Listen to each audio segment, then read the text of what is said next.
Hi guys! Today, we are learning how to access Snapchat data after making a request. After unlocking your phone, open the Snapchat app.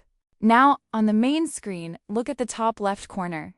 Tap on your profile icon to enter your account page. This is where all personal settings are managed. Inside your profile, look at the top right side. Tap on the settings icon gear to open settings.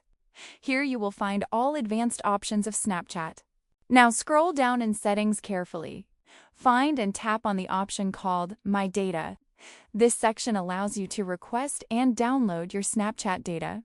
Inside My Data, you will see different data options like Memories, Chat, User Info. Choose what you want and turn them on for request. Then submit your request to Snapchat. After some time, Snapchat will send you an email. Open your email and tap on the download link provided. From there, you can download and access your Snapchat data easily. And that's how you can access Snapchat data after requesting it step by step. It may take some time, but once ready, you can download everything safely. If this helped you, make sure to subscribe and comment for more simple tutorials.